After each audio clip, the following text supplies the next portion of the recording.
Coba kene jumene ngonduk niken ngangge anu sepot anu ben tembange gembul kok kono.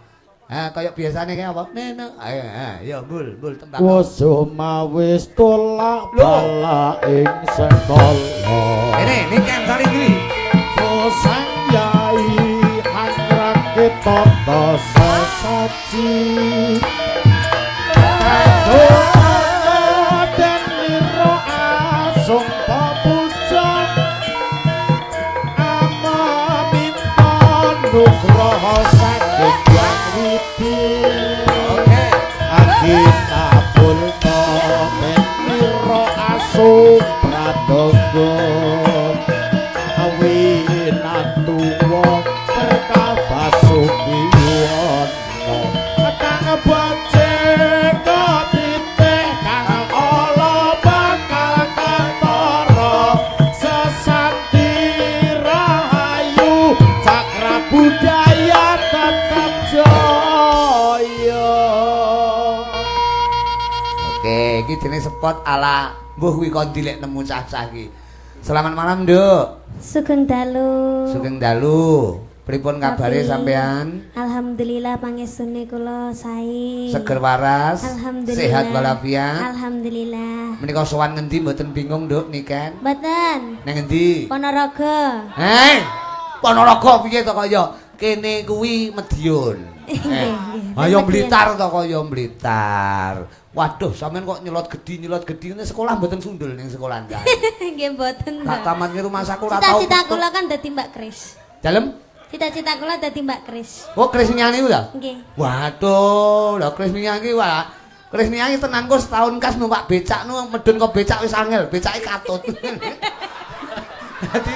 Dadi bangkeane iki nggo wedhe to. Dadi katut tak sing medal ki, oi malah dhuwur. Lah justru malah dadi Mbak Kris niku Napa? sae lho, Om. Sae pripun? Saged dibentuk. Lho kok dibentuk piye? Niku umpami olahraga seminggu niku pun dadi awake. Pun dadi napa niku? Dadi gentong. Ya aja Nggih gentong to. dadi gitar Spanyol. Wow. Soale postur kados Mbak Kris niki lek umpami diolah. Heeh, niku diolah, kados masakan. Sae. dimasak. Sae niku kados gitar Spanyol ngeten lho. Anu to, Membodi. menggik mentol ngono ta. Nggih. Basane menggik mentol kuwi. Namanya body. Karena ini sudah paulen. Cek tombol Umpamane sego itu paulen. pulen ki carane empuk, Ya. ginjur-ginjur ngono. Nggih. Iki tombodi iki apa tombodi iki? Body. Kowe ngelokne Krisni ambodi ki amba gedhi. Ngawur. Mas aku kok ya. Lah tapi ngene iki malah nuduhne nek garwane kuwi kena diarani leh ngopeni tenanan. Nggih. Omah-omah kok bojone lemu. Lah kuwi sing lanang genah tanggung jawab penuh dengan kasih sayang dan memberi nafkah dengan sepenuhnya. Ngono lho. Pokok wong omah-omah sing wedok kok lemu. Nggih. Dadi ketok iki nek sing sajake kuru-kuru ngene ya mesti ora kopen. Berarti jenengan mboten tanggung jawab, mboten perhatian. Lah buktine Ha napa? Mbak Putri nggih kurus. Endi kuru? Lah niki. Ha, lah Lah kuwi. kale Mbak Kris lemu pundi? Ayo nek dibanding kae panjenengan kae rabine wis luwih dhisik. Dadi lemu. Lah iki lho, iki rencana ya luwih tak gedhekne luwih saka Krisnia. Lah iki wis senam kok. Iki dhek iki senam lho, bendina iki senam. Ora lho, kowe senam kok nyelot gedhi aku ya ngono. Mas pancen gedhekne barang-barang kok butuhe. Iya. Ya benar, kalau senam itu kita itu kalau tekniknya benar itu pokoknya bisa besar. Apa? Iya. Bok, bahasamu Indonesia iki piye to? Pongnya bisa besar iki. Ini bahasa Jawa lho, Nduk, kaya ngono Mas aku. Lah kalau tidak sopan. Oh, ngaten. Nggih. Ya carane bok iki bahasa Indonesia nek sajake ora sopan ya bakang lah, bakang. Karena O dadi A, moto Iya. dadi Mata. Iya. Iya dadi Iya. iya. Bakang. Nah, kuwi lho bener. Iya. Wis kok manut aku wis keblasuk engko. Iya, nanti kalau kan senam terus itu kan bisa membentuk postur itu bakangnya jadi semok, terus sasannya juga semakin Iya. semok. Bakang sama jadi semak sama galanya saya geda. Apa itu gala? Gulune saya gede. Oh, iya. Rumah saku kamu. Rumah saku. Sasa itu apa yang buat masak itu loh. Ya Allah, kula nduk, wah Krisnia ora tau urus sasa dek. Iya. Masak iki mek ngangge kambil lek luru ning buritan kok dek iki. Ora anu. Rumah saku. Dosa kok ya. Nggih, niki teng pundi, Om? Menika wonten Mlingi. Sumberaro. Tasik Mlingi niki. Iya napa mengkon Mlingi no. Tapi kok dingin ini apakah daerah pegunungan? Tapi tadi saya tidak melewati pegunungan, blas sama sekali tidak. Tidak menek-menek gitu tidak? Tidak. Tidak kitang nanjak ukur-ukur tidak ya? Tidak. Waduh. Sama sekali. Lek kamu paham ya, waktu dienggok-enggokan kuwi mau. Lah, masalahnya tadi tuh ndak ada enggok-enggokannya. Oh, Tadi lurus. tuh iya ngececer itu. Oh, jalannya ngececer. Iya. Ayo kudune golek jalan sing ajake liuk-liuk ngono lho. Menggak-menggok ngono lho. Terus tadi sampai di sini tadi aku mudun dari mobil itu udah Iya. aduh asrep sekali aku gitu. Asrep iki bahasa Indonesia kok anu toh. Bahasa Indonesia kok campur aduk toh. Namanya juga Gen Z itu milenial. Ini yang punya gawe ini Pak Guru. Kok yang Bu punya guru. gawe toh? Loh, iya yang punya. Lah apa ya yang punya gawe? Sing yang punya hajat ini Pak Iya. Guru. Iya, iya. Sama Ibu Guru. Ya. Not ini apa namanya? Kuwi cakepan anu yo. Kuwi cakepan lagu. Beliau seorang pendidik. Tadi bahasa Indonesia kita harus benar Cahayu, jangan awar-awaran. Iya, nanti setetek-setetek saya bisa. Kok setetek-setetek engko cacah do njaluk kaya sedikit demi sedikit ngono lho. Iya. Iya, sedikit-sedikit saya nanti bisa. Kalau Nah. sudah terkulina nanti juga bisa. Iya, memang betal.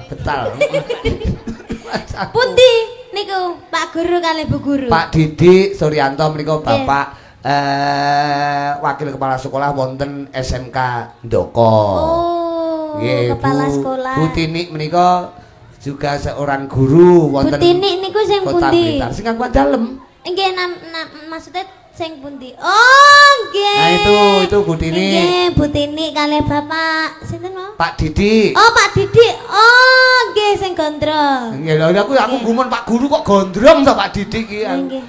Aku cara dadi gurune ya kaya Pak Didik rambutku tak dawakne. Tirase rambut pasangan kok niku. Ya ora to kok ya.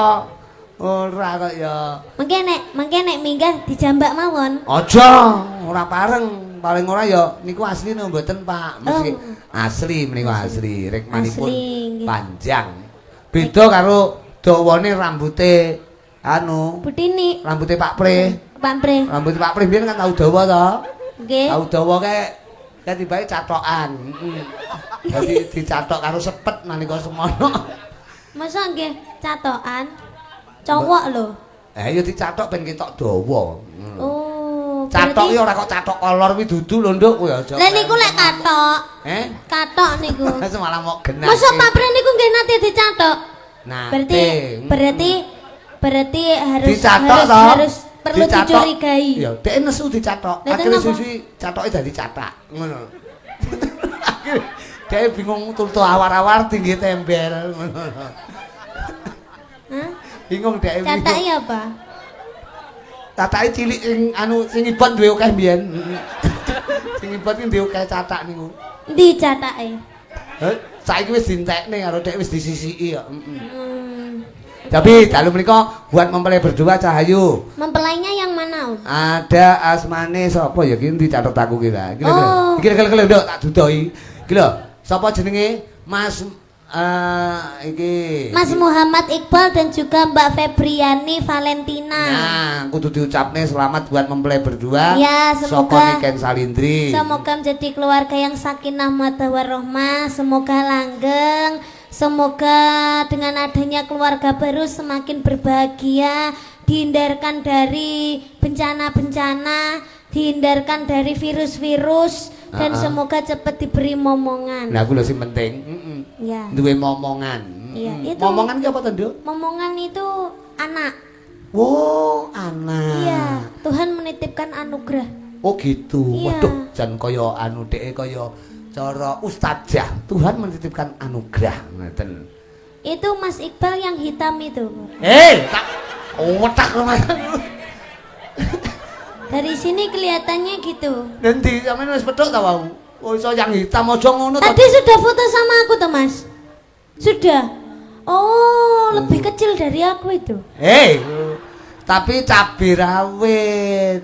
Jadi cilik ning Sembodo itu sudah lulus dari kuliah ning endi ya? Solo. Lah aku kira tadi pelaten loh Mas.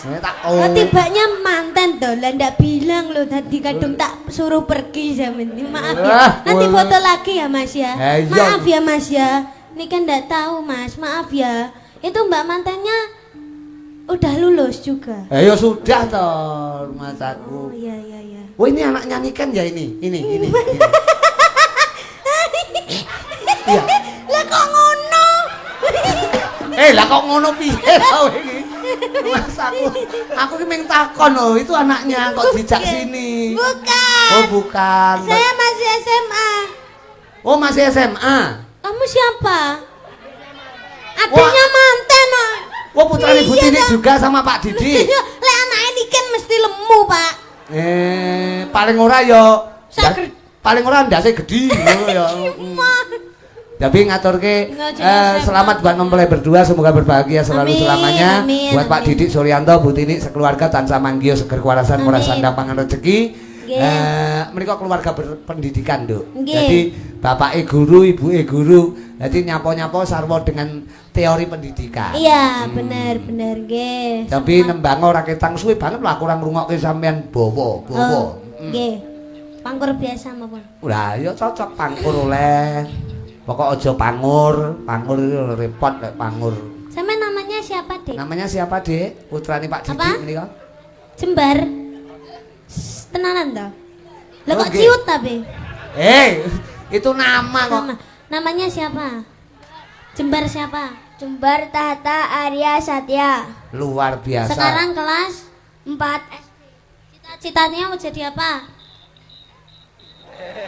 Jadi apa sok? Bapak bagus. ibu mau guru loh. Sama aja jadi guru.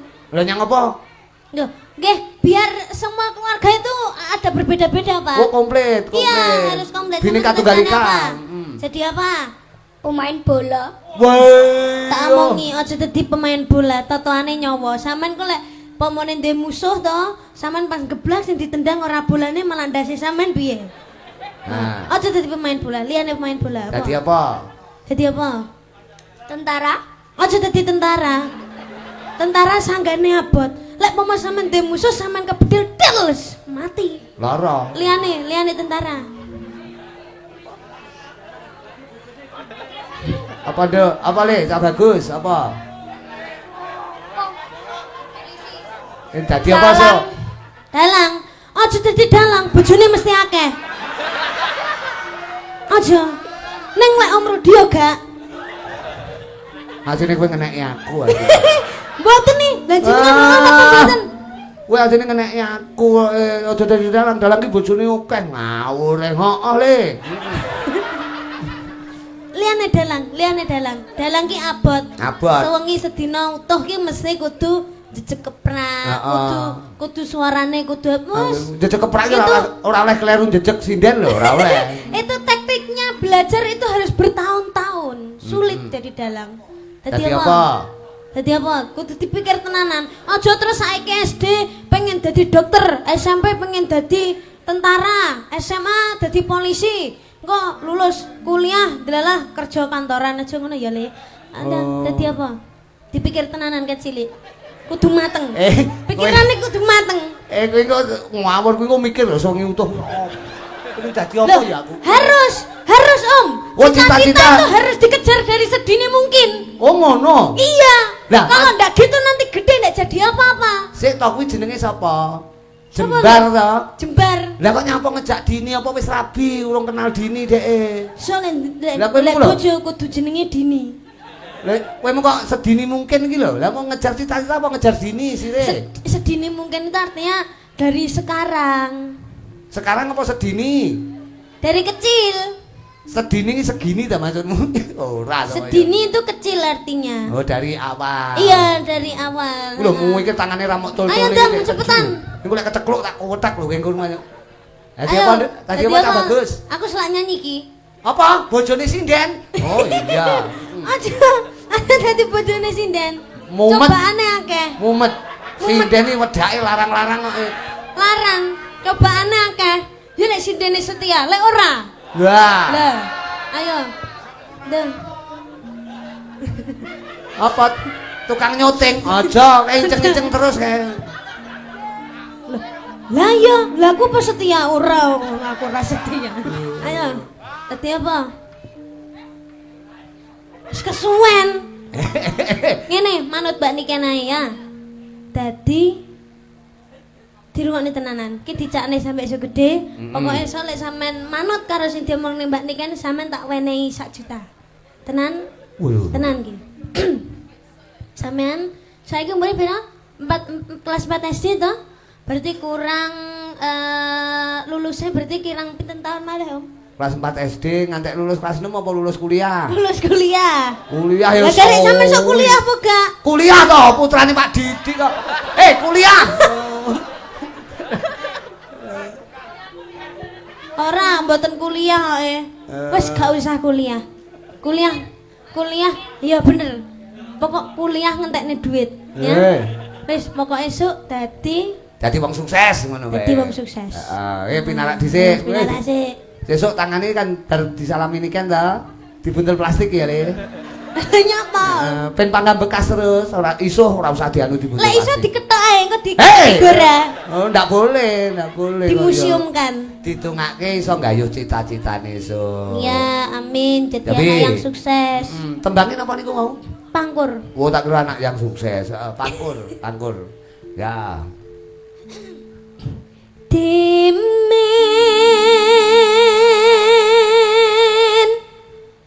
budayang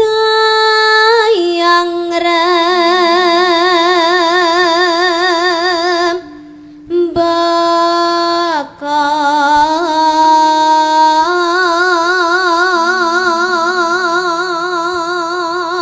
ditulis plak dicatet dimen budaya ngrembaka.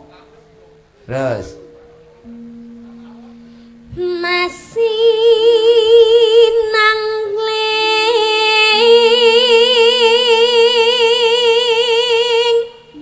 cahyane roka eksi.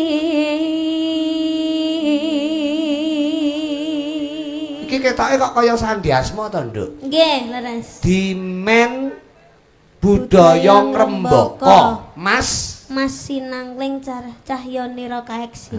Berarti Dimas. Terus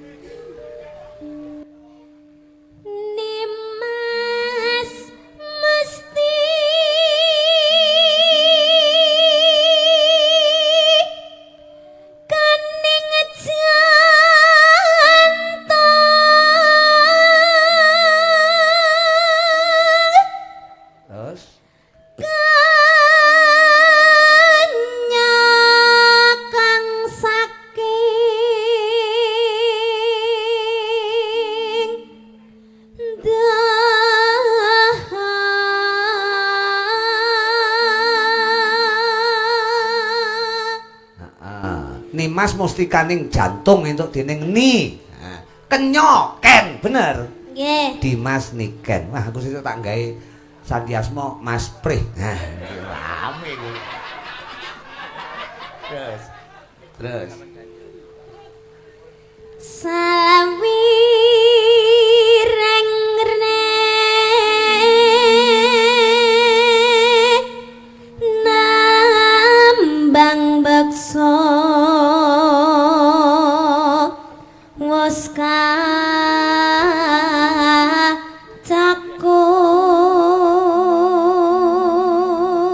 Kisah, bener ya? Nggih. Linambaran jiwa tama driya sumarah mring Gusti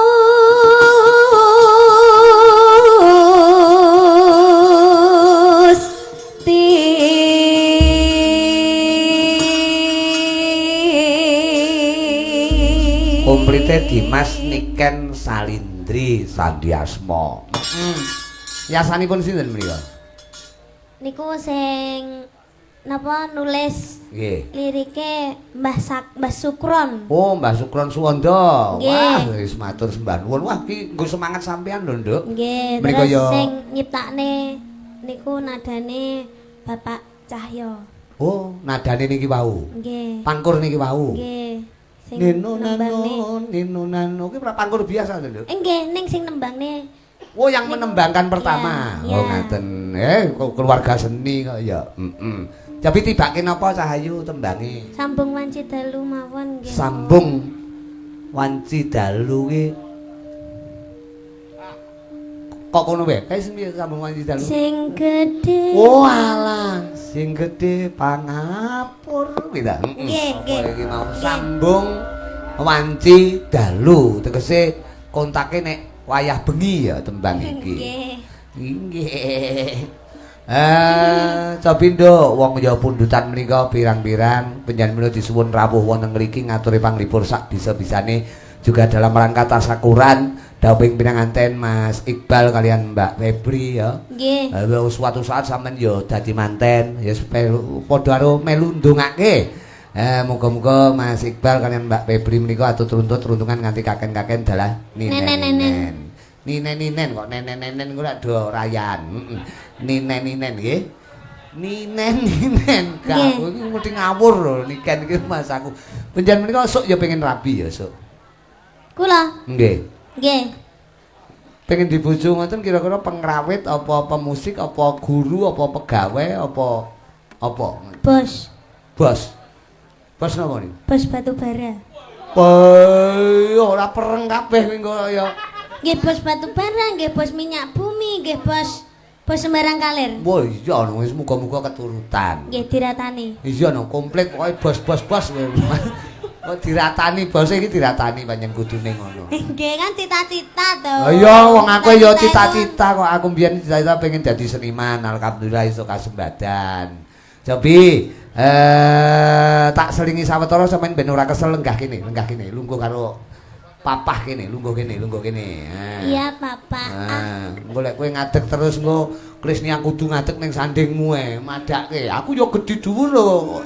Nik ngono lek nyeluk nik rasaku. Ben ditembangke Dea ya, nembang sing apik, tembange mboten angel. Gawekno tombok kangen bisa, Dea? Oh. Kula kinten nek kulino dahar tisu. Coba langsung tombok kangen mawon. Dewe mawon. Tombok kangen apa Lestari manut panjenengan? Oh, Lestari nggih. Pengen Lestari nggih. Alhamdulillah iki kaya calon manten, Nduk. Oh, nggih. Suatu saat yo Iya. pengen jejer kembar mayang. Ya apa? Oh ya, jenenge efek saiki iki rena-rena kok ya. Iki mau diaturke sawetara nggo selingan, Nduk, niki. Tembange ya kuwi Lestari ya saka Pradia Purbarini. Timbaku sama, Nduk, upama duet ngaten. Yen berkenan nggih duet upama. Nggih. Kali Pak Prih napa karo liyane? Nggih kali Pak Prih mawon. Wah, Pak Prih engko lagune muni aku juga. Ya wis, jajal sekali tempo iki sing duet dudu gembul nanging utet, sekali tempo utet. Nggih Pak Prih mawon. Dalem Sing lagu aku juga. ora ya rumah rindu tingkah. Pak Prih suarane sae kok. Lho, Kula Pak. nate ngrungokne sae. Lho nggih no Pak Ning Prih. luwih sae malih lek meneng. Lah kowe iki ngawur Pak Prih iki dadi seniman wis suwe banget kok. Iya, mesti melu cakra budaya iki cara tak olehi dadi wiraswara wis sah-sah kentek kabeh. Tapi anu ya Mas Teddy utawa utet. Lulo le yo tak tung tak ini tak bagus.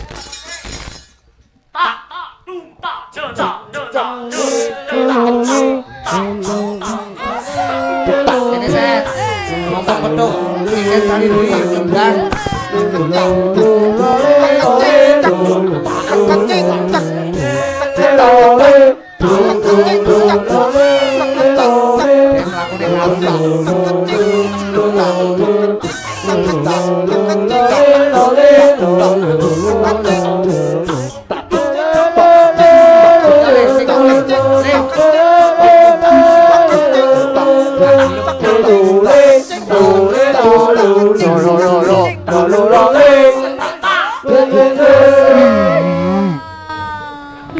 Makasih. Gamelan Iki jenenge gamelan. Sapa ngerti kapan-kapan tanggapan ning Filipina apa ning Suriname ora perlu nggo gamelan.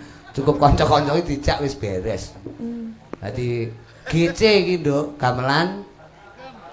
Gamelan cocot. Yo gamelan Ya. lambe lah GL. bagus sekali. Nanti lagu terakhir aku mau pakai tutuk-tutuk kalian aja ya. Lagu kayak pirang ramban sirmu. Lagune Tiga. pirang ramban? Tiga ramban. Iya. Wah, ya cah-cah ya sesuk langsung. Nah, katanya kalau di Filipina, kalau di luar negeri bawa ini aja, orang-orang aja, jangan pakai gamelan. Iya, karena mewakili gamelan. Nangge mesti Ya ngenong iya ya iso. makanya pakai itu aja. Bagus sudah. Aneke pas sing balung ngendang barang ra apa-apa, ngenong ra apa-apa, ngegong mek ra apa-apa. Bareng sing nyiter mesakne. Ya enggak apa-apa namanya juga sintere iki lho. kreasi. Dek iso kejun kecing mek ngono tok kecing. Ha sing rebab malah delap. Ngenge ono, pakai ngono ae aku. Iki tak jenengne piantun jumeneng kaya rebab. Kok kaya rebab. Rebab niku lho, Pak. Petuk Mbak Niken nggih lho, Nduk Niken. Jarene mau kayak gede dhuwur Om jenengan lek besi iku Loh, lho. apa rumangsamu ra iki gedhe dhuwur ndak? Sampe terkotor.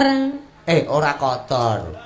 Reget aku sak meter piye to Lah iki. kula kita bayangan kula lek sing niku tirase mami wau gede dhuwur sebelahe apa son mi. Heeh, sebelah son kuwi gong sing gedhe dhuwur iki Sebelah gong. son sing niku kula kinten sing niku lah ndamel blangkon hitam niku. Walah, kuwi anu no genano Johan no Nggih kula kinten lek niku. Niku bengi iki tak kon leren sik ning kono karo senggak karo nyepoti iki, ngono lho.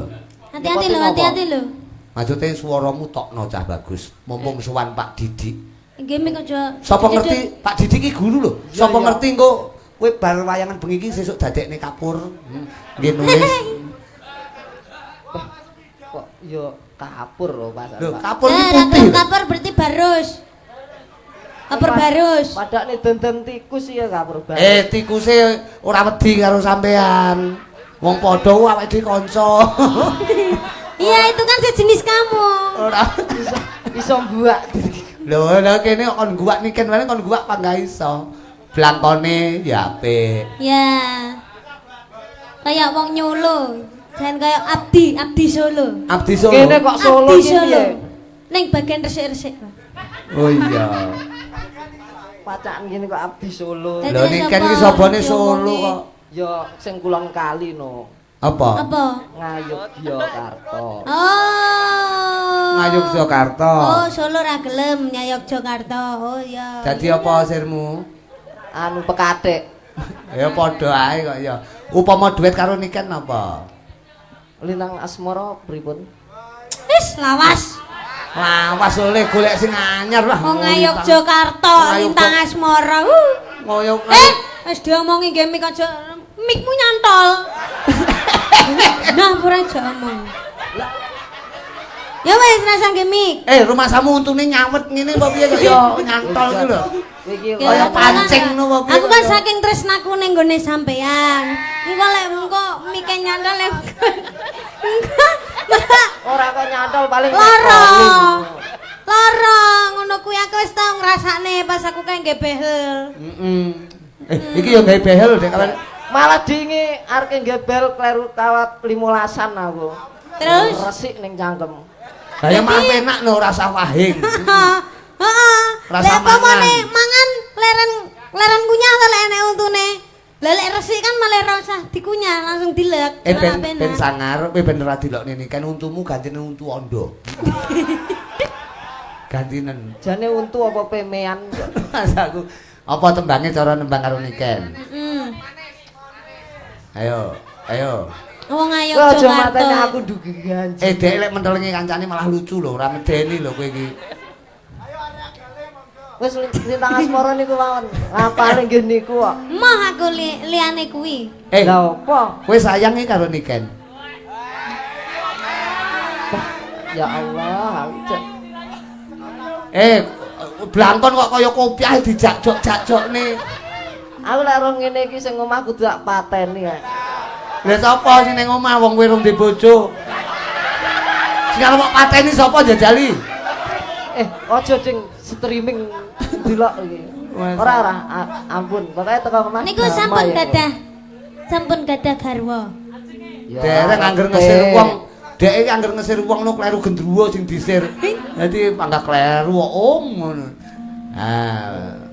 Liyane lintang asmara. Dudukan kabiksanmu aja mung lintang asmara. Sembarang lagu iso iki. Duit karo Niken Salindri percuma lek mung lintang asmara. Lintang asmara iki.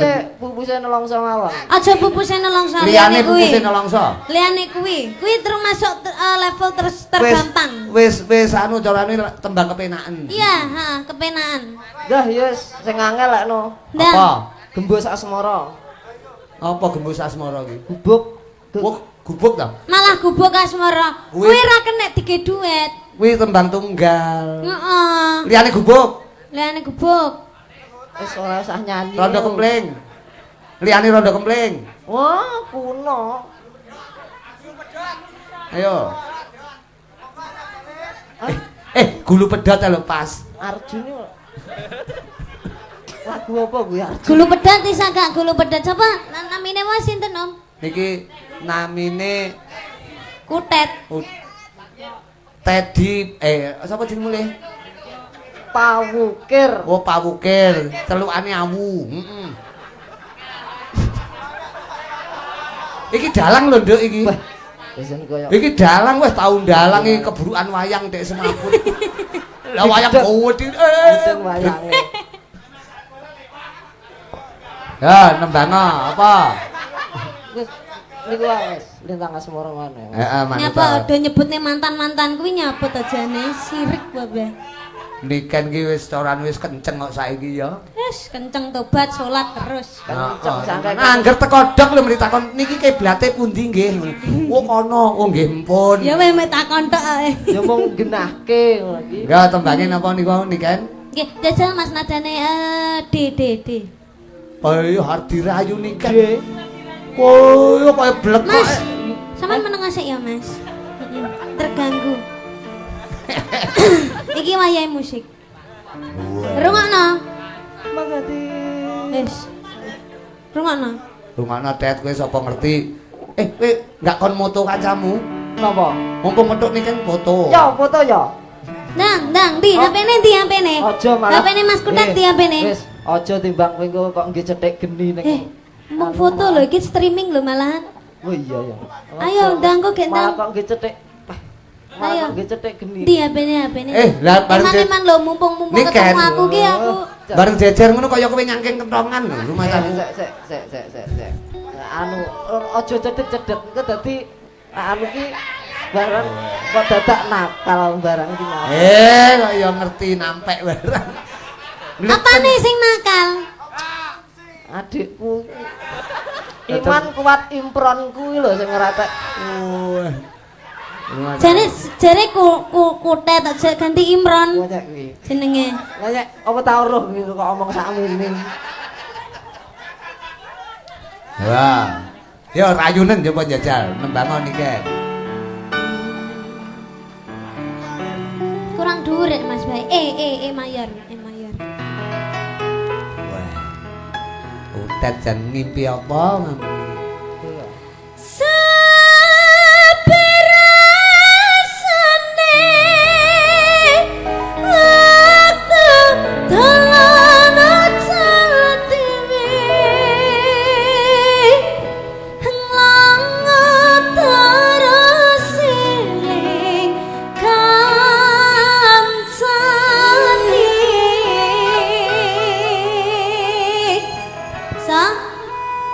Aku cara dadi utet gandrung Niken langsung marem langsung koprol iki cara aku. Koprol. Tapi lek normal, niki abnormal lho. Aja to.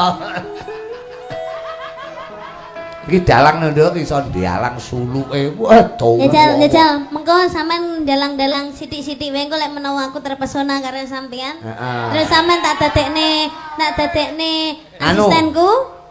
Dadekne apa? Asisten. Hubungane apa dalang karo asisten iki? Lah sapa ngerti kan yo niken ning wayangan terus. Heeh. Ya, jajal. Yo, terusno.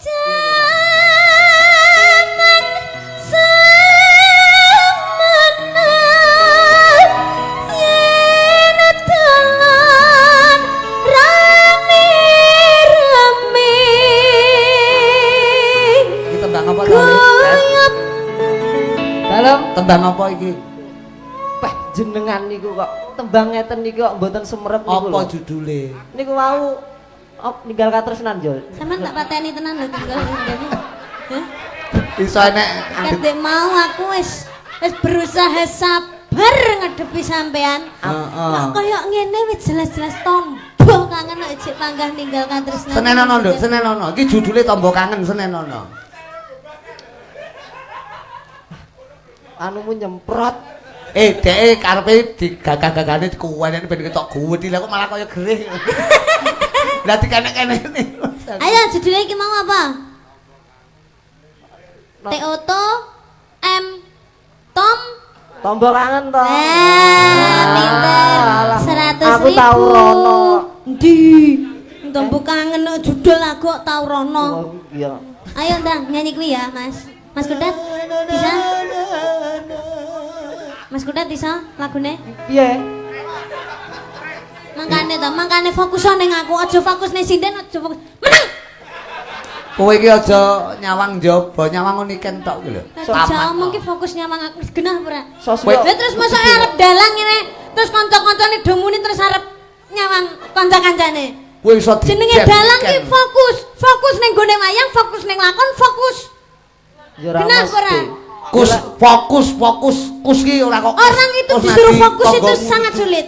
Nah, Sampeyan bro. kudu fokus. Ayo, saiki fokus belajar. Belajar apa? Belajar.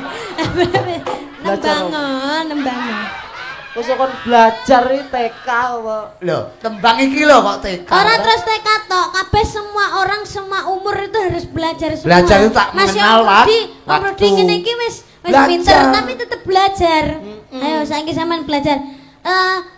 Dek kelangan teng ali-ali. Jajal.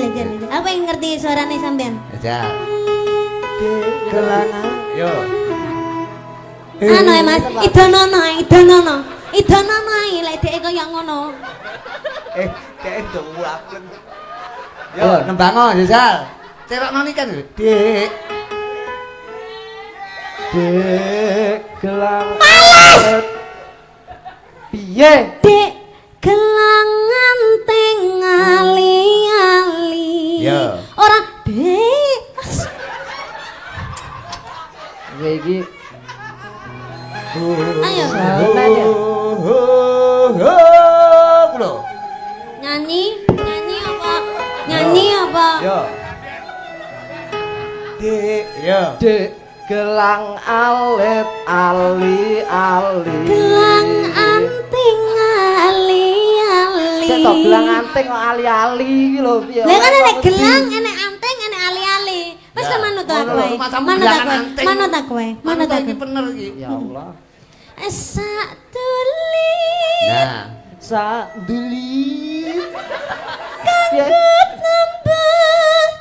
Kanggo tombo. Kangen iki. Kangen iki. Kangen iki. Tutuk nane. Piye Tutuk to? nane. Sik to. Tutuk nane. Oh, iki bener no ngono lho. Tutuk nane. Masa arep nyanyi korban das. Ki. Anu, Pak Didik niki enten jasara harjane napa? Ki. Sambel das gitu. Sebelum aku memulai Om, Heeh. sama harus di BPJS apa Gung? Hah? Harus di BPJS Gung. Lek BPKB anak aku kok sabetne ya. Mana aku lihat BPKB? Iya bar ketilang iku ero. Nang. Yo. Sak dulit kang ketembe kangen iki. Pras. Sapa sing ngon pras? Sak Nurli. Kok kono to?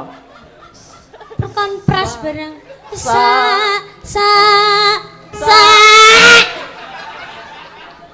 Oh kok pegel ngono lho karo aku iki. Oke. Enggak wajahmu pancen wajah megel nih. Sandulit kanggo awak ayo bareng. Kita harus bareng. Lit kanggo tampa kangen iki. Prasasat ngimpi durung buta tangi. Buta tangi. Rasa kangen wis bisa mari.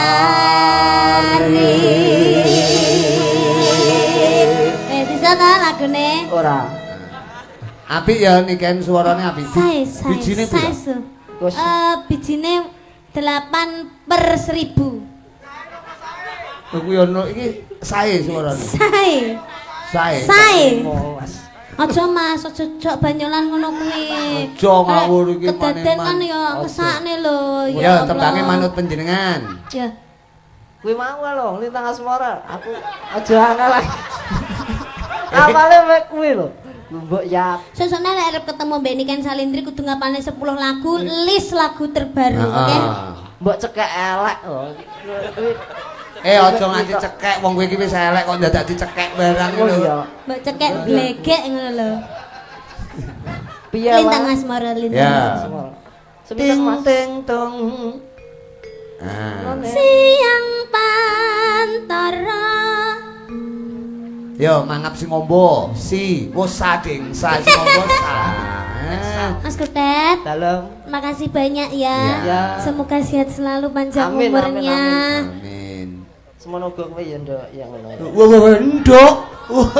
Lah tu anane tua kula lho timbang. Ya. Kok tua? Nggih. Kowe wis tuwek, karo mbahmu tuwek endi? Sangke tuweke ning jeding tiba ping 4. Diamini anu Aja cang-cang. to. Ngawur. Mas aku ke terima kasih Cak Bagus pinarak dhisik. Mula tak takon lungguh nek nikene ngono bakal ning ngarepe nikene. Aja wis sopane ora jamak. Dek tau sopan ngene roro monggo ngarepe lawang kejaduk dok. Mas aku. Menika pokoke semangat selalu buat pinanganten kali juga Pak Didik sekeluarga Mbak Tini. Nduk. Nggih, dalem. Iki nek sampean tak porsir tak kesel ben dikancani iki ya, mamahmu iki ya. Nggih. Coba jenenge nembang wong loro manut sampean tembange. Ha. Engko bar kuwi kek leren. Nah, niki iki nembang ping 15 lho ya kesel to. Iki mboten nggih. Iki tak kancani Utet iki ora kok nembang ning golek hiburan. Oh iya, nggih. Utet menika seniman dalang lho, Ndek. Tahu suluk iki anu ya. Dik. Nduk kok Dek. Duk karo duk dadi Dik. Heeh, tungno. Kling. Wis kuwi sepote rasa dawa-dawa. Wis betungo karo Mas Niken Kutet iki. dilis ya sok ben bulan depan depan nggih ketemu malih to nggih. Oh iya no. Ayo. Kowe kesandung muni apa? Lah kelokne Utet kaya Mboten niki lho panggunge Jembik. Oh. Anu rada lega. Tapi Kapan kepanggih malih? neng Malang nek ora kleru ya bulan September iki lah. Dilis ya Mas lagune. Engko tak WA ya. Heeh, Utet. Apik, Tet. HP-mu aja mok dol ben di WA. Sing tak WA Patrick tuh ben dipasrahne Mas Kutet ngono Mas.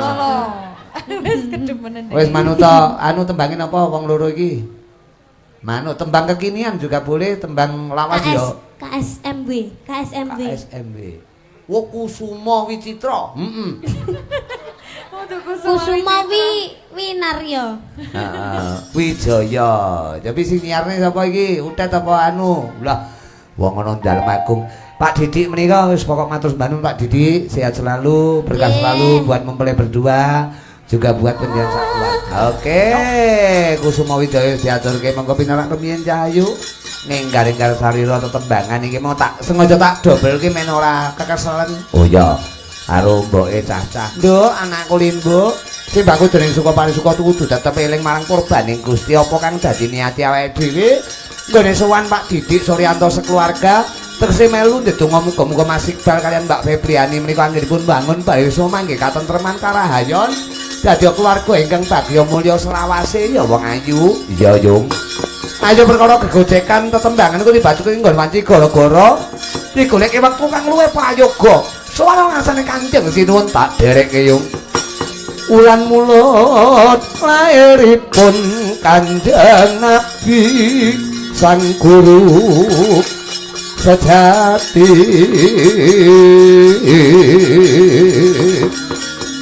Ora maneh Raden Abdullah